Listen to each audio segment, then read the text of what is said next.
Okay, we move to our last two stages of Erikson. Again, psychosocial development. Stage 7, generativity versus stagnation.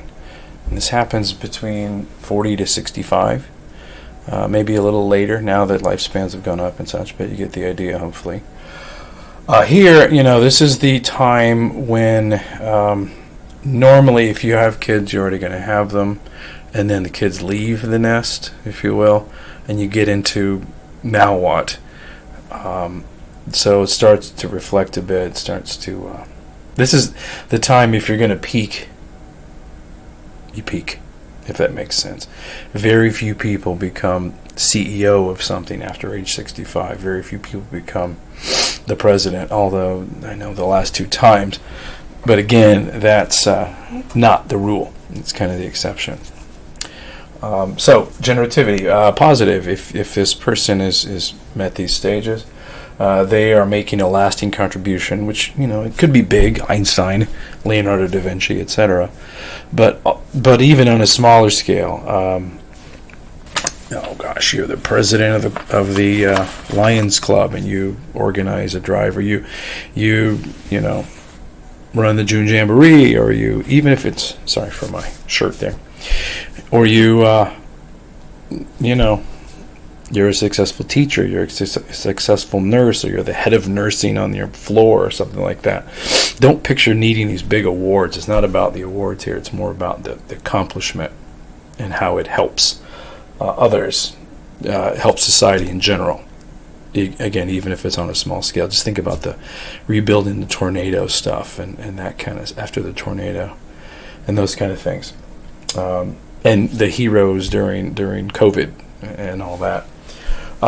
One thing here is you're preparing the next generation, and that could be at work through like a mentor protege. If you're a business owner, this is when you start grooming your son or daughter to take over, but it could be somebody else, somebody you recognize. It's very common with as a teacher to have younger teachers that sometimes gravitate toward you. Think about Mrs. Gray, and everybody in that department's just like, what do I do? What do I do? And she's very, very good at that. Very good at that. And like I said, this could be mentors, could be financial, getting your things in order, getting your retirement ready, not just for you, but for a spouse, for a child, or for charity, those kind of things. Just a sense of imparting the self to others, which doesn't have to be, a lot of times people that are more famous probably write biographies or memoirs here. Maybe people write in journals and just sort of... my grandmother did this where she showed us all of her old antiques and things like that, and that was a piece that we still have of her, kind of thing.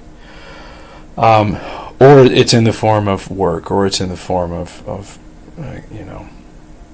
conversations, which you may find boring, but when your grandparent sits you down, like, I want to tell you about when I was in the war, or I want to tell you about when I was your age, kind of stuff. And you listen, because that's what they're doing, is trying to keep that going, and not just a lesson, but also for you to remember and pass that on. A lot of times I got a couple cousins that do genealogy of the family, and they publish that stuff. That's still that same idea. Okay. The negative part, stagnation, is the fact that one merely exists with no real contribution. So think about somebody, no offense, who's 55 and they're still working at the same job they worked at when they were 20, and it's just this, they've not really ever been promoted. Maybe they have a little bit, or they're working at, I hate to keep saying it, but a gas station, and that's it, and they don't really, do anything other than sell the gas, sell the candy, sell the food, etc., and don't ever really contribute. They probably at this point never had kids. If they did, they weren't really active in their lives, so they've lost that a little bit, and they ask a lot of times, like it says here, what is the point of it all? Why do I do this? Because this is the guy that he goes home, he works at some sort of job, he goes home, or she goes home, watches some TV or plays video games or whatever for a few hours, and eats by themselves, done really about, it's just to eat for fuel, not like, hey, I could cook this would be nice, and that kind of stuff.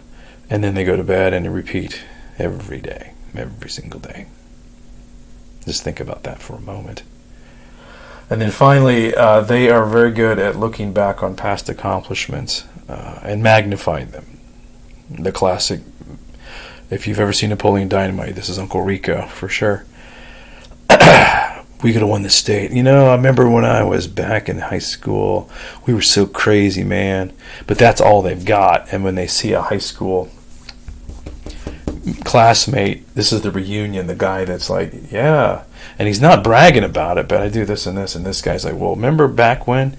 Yeah, I remember that. But he's thinking there's a lot more, but that's not a lot more, because that's what this guy's got. And pretty quickly you get tired of hearing this. This is a guy that anybody that'll listen, whether it's at a ball game, he goes to the local ball game, and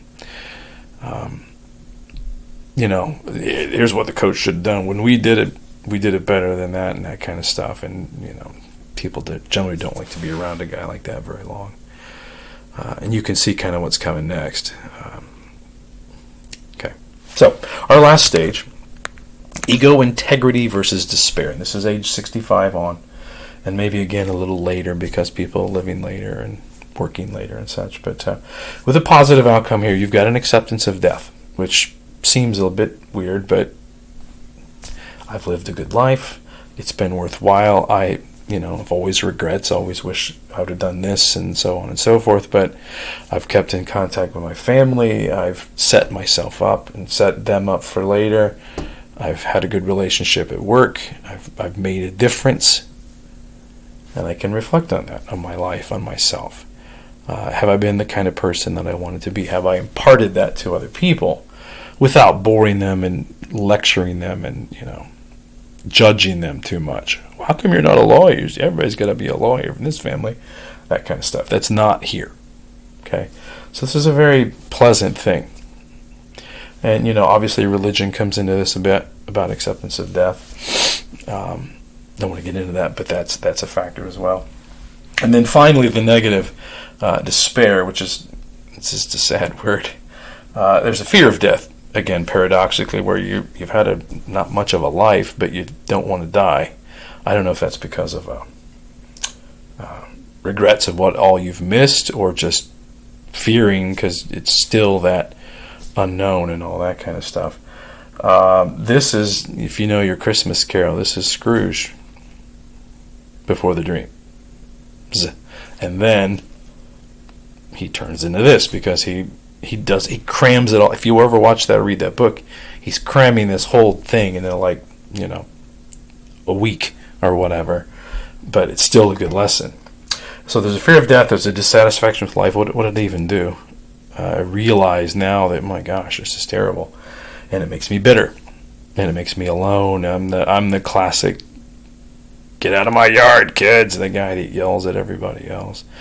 For those of you who saw Sandlot, not that he was this, but if you saw Sandlot, it was the guy whose ball they would never go in. Don't hit it in that guy's yard, because he's like this monster. And then they met him, and he's really the other way around. But that kind of a person is a fixture in stories, the crabby old hermit who's not a hermit because he wants to get inspiration or reflection. He's a hermit because nobody else really wants to be around him, and it's pretty sad, honestly. So anyway, there you go with Erikson. If you have any questions, of course, as always, just email me, and I will talk to you later. See ya.